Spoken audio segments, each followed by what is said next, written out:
O ministro do Trabalho, Luiz Marinho, é entrevistado pelo portal UOL e revela o que o governo realmente quer dos aplicativos.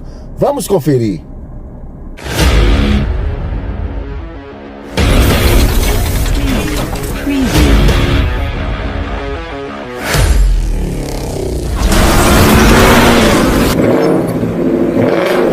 Eu vou começar direto nesse assunto do Uber. O senhor falou recentemente aí em algumas declarações que não se importaria muito se o Uber saísse do Brasil. Como é que está as negociações com essas plataformas? Como é que o senhor vê hoje essa regulamentação? E como é que está essa relação? Não tem mesmo problema se o Uber deixar o país? Primeiro, Carla, tranquilizar a todos que eventualmente se preocupam com essa questão. Ela não existe, a bem da verdade.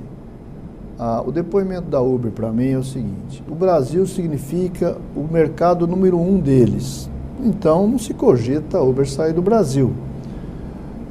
O debate foi no sentido de qual a preocupação do ministro do Trabalho. Número 1, tem que proteger os trabalhadores e trabalhadoras, esse é o ponto de partida. E para isso é preciso fazer um processo de regulação que pode ser chamado de enquadramento. Quando eu usei a palavra enquadramento, algum colega da imprensa disse: isso o Uber não gostava. Mas eu não estou preocupado se a Uber vai gostar ou não vai gostar. Nós precisamos proteger o trabalho, a função, para dar dignidade, para dar condições de trabalho, evitar excesso de jornada, porque excesso de jornada coloca em risco o profissional e quem eventualmente contratou o seu serviço, no caso, especialmente do transporte de pessoas, porque isso pode levar a acidente, pode levar a morte, como aquele acidente do caso lá do moço lá. Aquilo lá, certamente, aquele condutor estava trabalhando há mais de 10 horas no trânsito nervoso e tal. Então, é preciso regular esse excesso de jornada, trabalhar o valor da remuneração, valorização do trabalho e proteção social. O cidadão que sofreu um acidente, ele tem proteção, hoje não tem. Então é nesse sentido, mas não tem absolutamente nenhum risco, nem a Uber, nem outra plataforma falar e deixar esse mercado, como a própria Uber diz, é o número 1 deles, apesar de dizer que não é o mais rentável. Isso aí há dúvidas. Uma coisa que quase todo motorista quer, seu ministro, é um bom ganho por quilômetro rodado. Uma tarifa adotada com clareza, coisa que os nossos amigos taxistas já têm.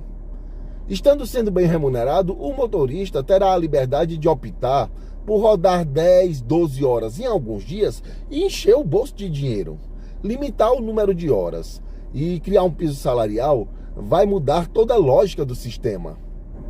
Hoje impera no sistema um ganho chamado ganho por demanda. Aquele motorista que roda mais e faz mais corridas na semana ganha mais. Adotando-se uma regra de limitação de horas e de piso salarial, pode acontecer uma socialização do sistema. Fala-se, por exemplo, em um piso para a categoria de cerca de R$ 1.900. Então vamos lá. Aqueles motoristas que são acostumados a rodar mais e ganhar mais, vão ter suas horas limitadas. Vamos dizer que sejam 48 horas semanais, que seriam 8 horas vezes 6 dias. Um dia de folga obrigatório, 48 horas semanais. Então esses motoristas vão passar a ganhar menos. Já aqueles motoristas que reclamam que não tiram nenhum salário mínimo na Uber, eles vão ser beneficiados e já vão passar a ganhar o piso de 1.900. Então vai ter um equilíbrio para baixo nos ganhos do motorista. Veja a seguir o depoimento de Guilherme Vargas, motorista de aplicativo em Londres, e como a regulamentação impactou os ganhos dos motoristas por lá. Meu nome é Guilherme, eu moro aqui na Inglaterra, sou motorista de aplicativo aqui e trabalho para Uber também. E já vou explicar por que eu também. O que aconteceu, né? Para quem não sabe, alguns motoristas entraram com processo contra a Uber, exigindo alguns direitos que os trabalhadores CLTs, né? Eu vou usar os termos do Brasil, pessoal, para vocês entenderem mais ou menos. Tá? E o que eles exigiram? Eles exigiram férias pagas, direito a uma contribuição automática para o INSS e sick pay. lei, que nada mais é do que se você ficar doente, você tem direito de receber em casa perante a um atestado médico. Mas infelizmente na prática não é muito isso que aconteceu, pessoal. Na verdade aconteceu o oposto, né? Porque vocês têm que entender que uma regulamentação, ela vem por trás de, assim, por trás de uma regulamentação existe um interesse de alguém. E geralmente esse interesse é do governo, né? Esse dinheiro, esses direitos, né, passaram a ser pagos pela Uber. Mas não se enganem, esse dinheiro saiu de algum lugar, né? E infelizmente aqui na Inglaterra saiu do bolso dos motoristas. E infelizmente aqui os ganhos, né, de um motorista de aplicativo, eles caíram mais de 50%, eu posso dizer assim.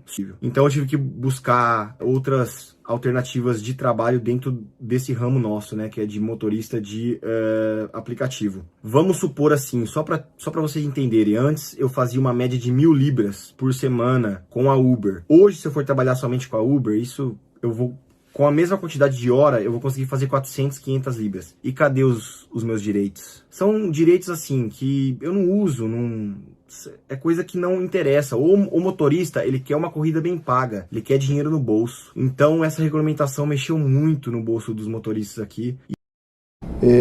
Portanto, o trabalho que nós estamos realizando foi feito um trabalho longo de escutar, ouvir, tanto o lado empresarial, as plataformas, como o lado em especial dos trabalhadores e trabalhadoras. Nós estamos conformando esse processo, era complexo fazer essa escuta, em especial do lado dos trabalhadores, para conformar uma mesa de representação.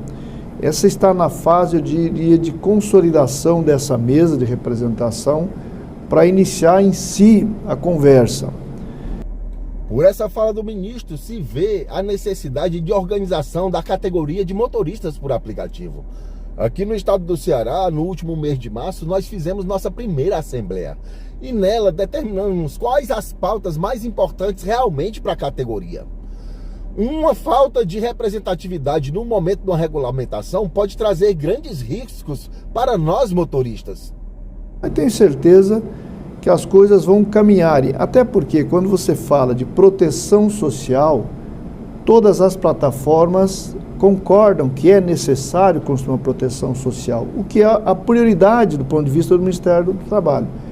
Então tenho certeza que nós, não é fácil, não é simples, evidentemente, mas nós chegaremos lá. Ministro, o que os senhores estão discutindo nesse grupo de trabalho? Como é que essa regulamentação poderia ser feita na prática? A empresa vai ter que pagar INSS para o funcionário? Mas é claro. Mas aí seria um modelo assim, intermediário entre a carteira de trabalho e um trabalhador autônomo? Veja, isso nós vamos discutir, podemos chegar à conclusão que tenha alternativas para ser acessada. Pode ter regime CLT? Pode ter. Pode ter regime autônomo? Pode ter regime autônomo. Ou seja, nós não estamos, assim, a priori, preocupados em ter uma única possibilidade. Aí pergunta assim, qual o teu desejo, a tua necessidade que você sente no teu trabalho? Eu trabalho demais, ou seja, está reclamando de excesso de trabalho. Ele está pedindo para ter uma jornada.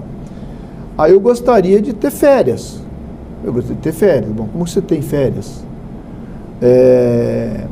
Eu gostaria de ter 13º, eu gostaria de ter INSS, eu gostaria de ter fundo de garantia.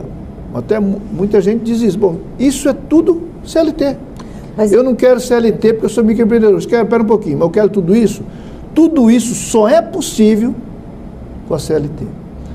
Ah, não, eu topo eu quero contribuir, eu quero a Previdência Social, mas eu não quero o regime CLT, né, na sua totalidade. Eu posso ser contribuinte autônomo da Previdência e ter a proteção social. Isso é possível? Bom, nós vamos... se eu der todas as respostas, eu não preciso do grupo de trabalho. Sinceramente, seu ministro, eu nunca vi motorista de aplicativo querer 13º, FGTS e férias. Os taxistas estão aí na praça há anos e não tem nenhum desses direitos.